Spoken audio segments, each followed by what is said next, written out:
قرآن مجید سورہ بقرہ اللہ تبارک و تعالی نے ارشاد فرمایا یا ایھا الذین آمنوا کتب علیکم الصیام، اے ایمان والو تم پر روزے فرض کیے گئے، کما کتب علی الذین من قبلکم، اسی طرح جس طرح تم سے پہلے لوگوں پر فرض کیے گئے تھے، لعلکم تتقون، تاکہ تم پرہیزگار ہو جاؤ، متقی ہو جاؤ، اللہ سے ڈرنے والے بن جاؤ، گناہوں سے بچنے والے بن جاؤ، اپنی زندگی کو رب رسول کے احکامات کی روشنی میں گزارنے والے بن جاؤ۔ روزہ ایک پریکٹس ہے، ایک مجاہدہ ہے، ایک جد و جہد ہے۔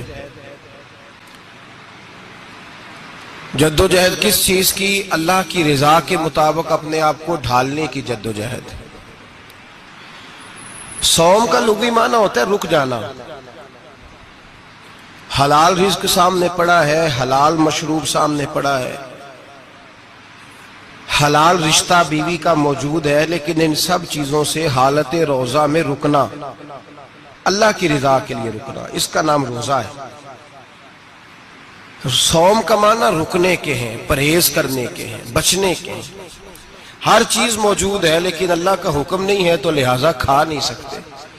تو رب فرماتے جب جائز چیز ہے تو میری مرضی کے بغیر میرے حکم کے نہیں کھا سکتا، تو نے رکنا ہے تو حرام کیسے کھا لیتا ہے؟ جائز چیز کے لیے تجھے حکم ہے، میں کہوں تو کھائے گا، میں کہوں تو نہیں کھائے گا۔ میں نے حکم دے دیا، جائز ہے، روٹی ہے، کھانا ہے، گوشت ہے، تیری فریج میں پڑا سارا کچھ، تو با اختیار ہے، منہ میں دانت بھی ہیں، ہضم کرنے کو ہاضمہ بھی ہے، بھوک کی شدت بھی ہے، پر میری اجازت کے بغیر تو کھا سکتا۔ روزہ رکھ لیا، اب تجھے حکم نہیں کہ تو کھائے۔ جب جائز چیز میری مرضی کے بغیر نہیں کھا سکتا تو ناجائز کیسے کھائے گا؟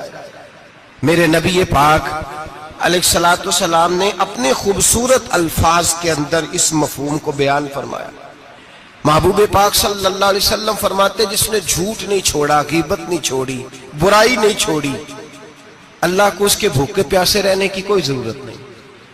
وہ کاہے کا رکا ہے؟ جب کوئی کام تو اس نے اللہ کی رضا والا کیا نہیں۔ روزہ رکھ کے دغا کر رہا ہے، روزہ رکھ کے جھوٹ بول رہا ہے، روزہ رکھ کے کم ماپ رہا ہے، تول رہا ہے، دھوکہ دے رہا ہے، رشوت لے رہا ہے، فراڈ کر رہا ہے، حرام کا مال کٹھا کر کے کہتا ہے اس میں سے چلو 10 دیگیں بھی پکا دیں گے۔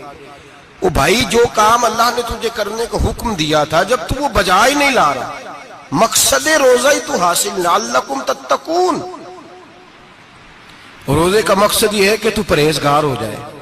میرے نبی پاک علیہ السلام کی بارگاہ عالی مرتبت میں 2 عورتیں آئیں، یہ چیزیں کھا لو، کہنے لگی محبوبہ ہم نے روزہ رکھا ہوا ہے۔ فرمایا نہیں، تمہارا تو روزہ نہیں ہے، حضور رکھا ہوا ہے روزہ، سحری سے لے کر اب تک کچھ نہیں کھایا، شام تک بھی نہیں کھائیں گی۔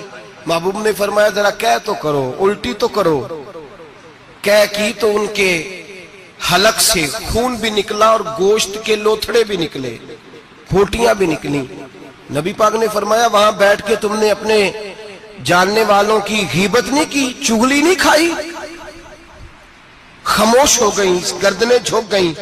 نبی پاک نے فرمایا تم نے قرآن نہیں پڑھا کہ جو اپنے بھائی کی غیبت کرتا ہے وہ مردہ بھائی کا گوشت کھاتا ہے؟ تو گوشت کھا کے بھی تمہارا روزہ رہ گیا ہے۔ کس طرح کا روزہ ہے کہ صاحب روزہ رکھ کے نہ رکھنے والوں پہ تنقید کر رہے ہیں؟